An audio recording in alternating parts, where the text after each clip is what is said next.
Alors, je vous ai parlé qu'on allait faire passer quelqu'un au micro, histoire que, écoutez, on lui dise bonjour. Vous l'entendez tous les matins sans le savoir. Nous, on la connaît et elle vient des fois nous rendre visite. Bonjour. Bonjour Grégo, bonjour à tous. Bonjour Yael, on t'entend tous les matins. Je vous saoule tous les matins et je vous saoule ce matin. Bienvenue Yael, ça fait plaisir de te revoir par ici. Oui, comme d'hab, toujours. Yes. Alors, petite précision, pourquoi on disait ça? Parce que tous les jingles que vous entendez, toutes les voix féminines que vous entendez sur nos jingles, c'est toi Yael qui les fait. C'est moi la voix d'antenne. Après avoir été animatrice en 2012, pour ceux qui ne me connaîtraient pas, je suis revenue il y a un an, je crois qu'on a fait ces jingles pour refaire l'habillage de la radio. Exactement. Et la boucle est bouclée pour moi. C'était un honneur et c'est trop cool. Ouais, parce que c'était il y a une dizaine d'années, tu étais là avec nous. Tu animais la matinale. Non, j'animais le 16-20. Le 16-20, toi, c'était, carrément. Et puis donc, voilà, alors, on reparle un peu de toi. Du coup, entre-temps, il s'est passé des choses et maintenant, tu as une autre activité. C'est ça. Pour ceux qui n'auraient pas entendu mon parcours quand je suis venue, c'est quand cet été, je crois que c'était en juillet. Juin, même mai peut-être. Je sais plus, Moi, je pense que c'était en juillet, mais donc de l'année dernière, je suis passée vous faire un coucou et tu m'as interviewé pour raconter qu'effectivement, j'ai démarré en tant qu'animatrice radio en 2012 et entre-temps, je suis devenue comédienne voix off et de doublage. Donc, je fais des voix off pour des pubs télé, des pubs chantées qui se passent sur Gulli, sur France Télévisions et de doublage. Donc, je double des personnages live sur Netflix et aussi des personnages d'animés, de dessins animés, des petits garçons, des petites créatures étranges, un champignon chelou sous acide dans les Power Rangers, par exemple. Sérieux? C'est lui? Mucus. Ah, d'accord, excellent. Je vais aller voir l'épisode, du coup. Tu vas voir ma bande démo. J'irai voir ta bande démo, c'est dessus. C'est bon, ça, c'est dessus. C'est parfait. Du coup, mine de rien, quand même, on a envie d'en parler un peu de ce métier. Quelles sont les prérogatives pour pouvoir faire ce métier? Je sais que plein de gens m'en parlent des fois. J'aimerais bien faire des doublages, des voix off. Je m'amuse avec ça. Et tout le monde me dit que j'ai une jolie voix. Ah, c'est super. Mais, il y a un mais. Il y a un seul gros prérequis, c'est de savoir jouer la comédie.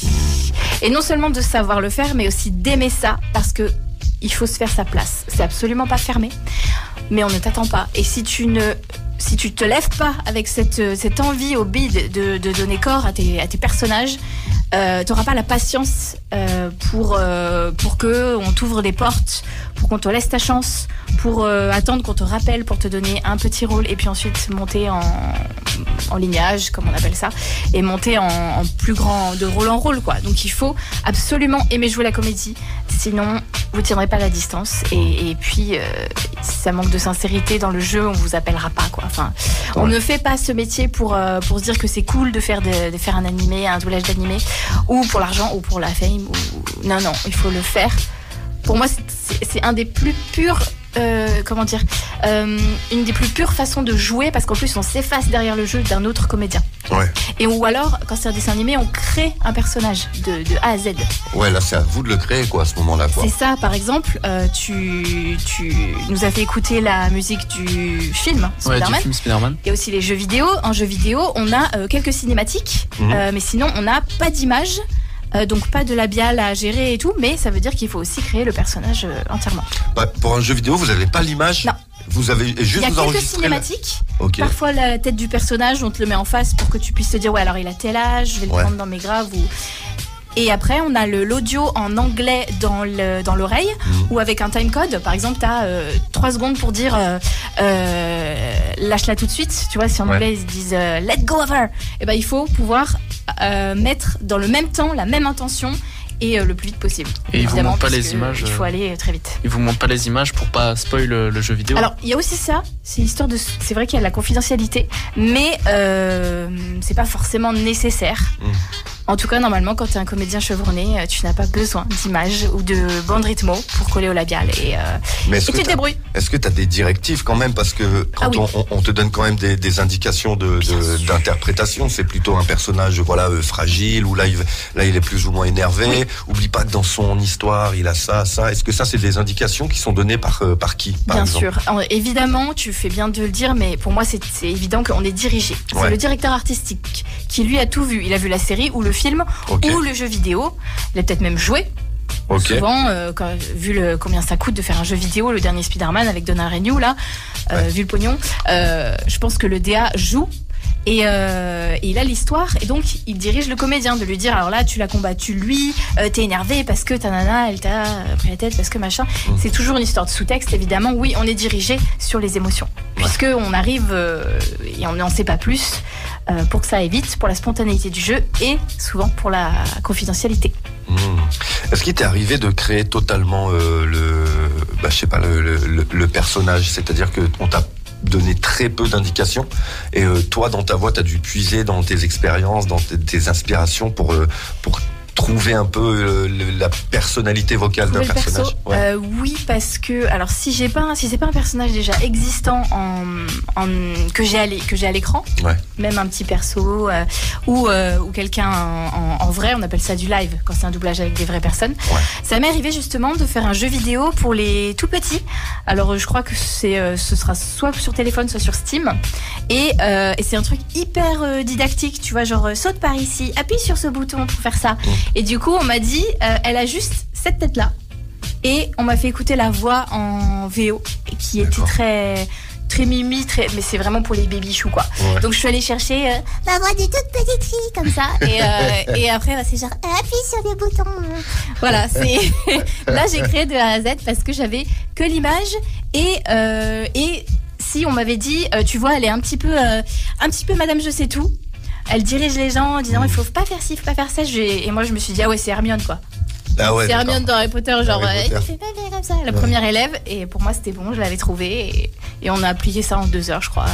Énorme. C'était cool. Énorme, trop bien. Est-ce qu'il y a des organismes de formation pour faire ça? Si des gens nous écoutent et qui se disent ok, moi j'aime la comédie aussi, maintenant je savais pas par où passer. Est-ce qu'il y a des formations Oui, c'est vrai qu'il existe des formations plus ou moins longues. Souvent c'est 1 semaine pour apprendre les rudiments du doublage, c'est-à-dire à savoir lire la bande rythmo, parce que ça c'est un coup à prendre. Lire, normalement tout le monde sait le faire.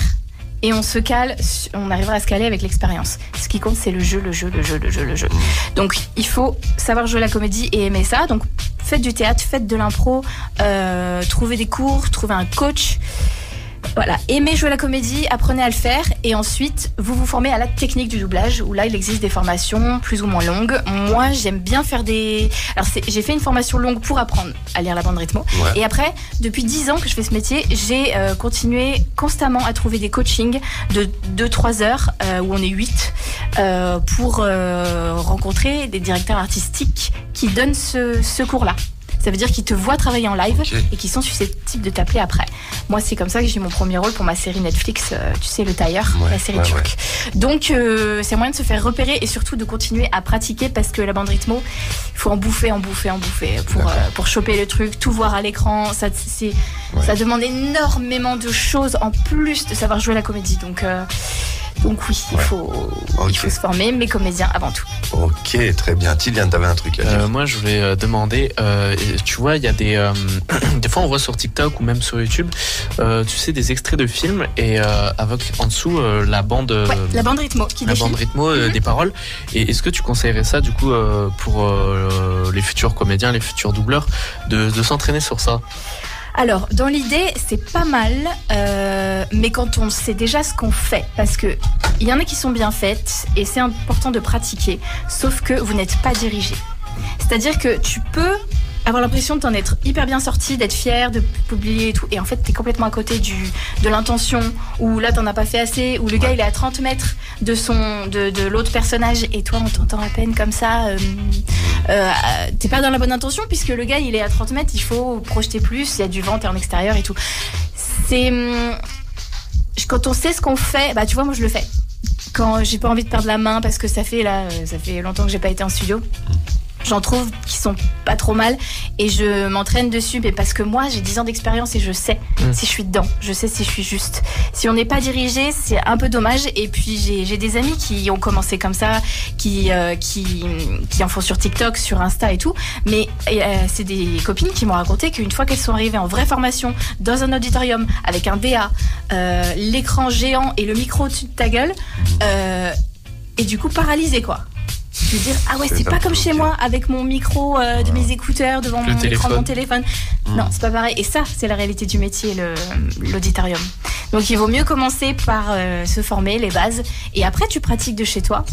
Et là encore, attention, parce qu'on n'est pas forcément sûr d'être juste et on peut prendre des mauvaises habitudes. Et de prendre, c'est ce que j'allais dire, et ce serait dommage, parce que déconstruire pour reconstruire, c'est chaud. Déjà qu'on n'a pas trop le temps de former les nouveaux, malheureusement, parce que c'est clair. Pour les grands organismes comme Prime, Netflix et tout, faut toujours tout pour hier, donc t'as plus le temps. Il faut toujours tout pour hier. Ah ouais, d'accord. C'est-à-dire qu'il faut qu'on ait bouclé cette série en 3 semaines. Ouais, ça va, les délais sont très courts. Voilà, les délais sont courts, mais par contre, quand il faut faire des retakes 2 semaines après, ils ont le temps, quoi. C'est le business, quoi. C'est comme ça. Ok. Très exigeant. Mais quand on aime ça, c'est la passion, c'est magique. Trop bien, Yael. On peut te retrouver en ce moment donc sur la série Le Tailleur, Netflix, en premier rôle. Elle est toujours sur Netflix. Il y a 3 saisons de la série Le Tailleur sur Netflix où je joue je double la comédienne principale qui s'appelle Esvet. Après, il y a plein de choses où je suis dedans. Je crois qu'il y a les Power Rangers qui sont encore sur Netflix. Les Power Rangers, la saison 29, je crois. Dino Fury. Ils sont allés loin, Power Rangers. J'ai lâché il y a longtemps. T'imagines, saison 29. Normal. Les Simpsons, c'est 34 saisons, les Simpsons. Gambling School. Gambling School, ça y est toujours, Gambling School, il y a 2 saisons où Kakegurui, c'est le nom japonais. Et puis, ça, c'est mes actus, parce que les autres trucs, je sais pas où c'est diffusé. Donc, j'ai mis des extraits sur ma chaîne YouTube. Façon Yael Labartino, vous me trouvez sur RS Doublage, sur YouTube, sur Insta, Y Labartino. Et j'ai mis tous mes liens dans ma bio Instagram, de toute façon. Et vous n'avez plus qu'à la contacter si vous avez des projets aussi. Ah, ce serait super. Avec grand plaisir. Et moi, t'as vu, en plus, je touche à tout, la radio, la danse, l'acting, le chant. Il faut que je me remette au chant. Allez checker ça. Allez lui proposer des choses si vous avez des idées. Elle est capable de tout. Et je suis partante. Et elle est partante en plus. Merci, Yael. Merci, Grégo. C'était cool de t'avoir un peu autour de cette table avec nous. Les amis, on va s'écouter un dernier son avant de se retrouver pour la clôture, tranquillement, ensemble. Donc mettez-vous bien, on s'écoute un petit Dossé et Dinos à la faveur de l'automne. 9h56. News FM, l'esprit hip-hop de Grenoble. Nouvelle heure. Il est 10h. 7h, 10h, c'est Café Grégo sur News FM. Oui. C'était beau ou pas? C'était parfait, on l'a vu en vrai, les amis, on l'a eu en vrai. Performance en live. Tu sais que je stresse. T'as eu le petit stress? C'est bon. C'est bon ça. C'est bon. Franchement, on a eu la vraie version, ça fait trop plaisir. Merci Yael. Merci. Les amis, on va vous retrouver cet après-midi, Tiliane. Allô? Yes, ouais. Ah ouais. À quelle heure pour faire quoi? J'attendais que tu finisses. On va se retrouver à 16h avec Sana jusqu'à 19h du coup. Enfin, moi, je serai plus là à partir de 18h, mais voilà quoi. Il y aura toi, Alassane et Sana. Voilà, c'est ça. Pour une belle fin d'après-midi, comme il se doit. Moi, je vous donne rendez-vous lundi, les amis. Demain, exceptionnellement, il n'y a pas de Café Grégo. Voilà, écoutez, c'est comme ça. Parce que demain, tu dors.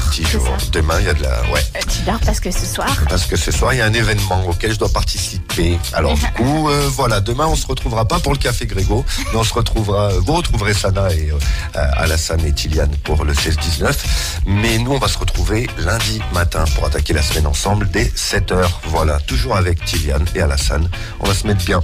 Voilà tout, donc je vous souhaite un bon week-end les gars, hein, à vous. Déjà, aussi Greg, et puis repose-toi bien. Merci les amis. De 3 jours. Ah ouais, exact.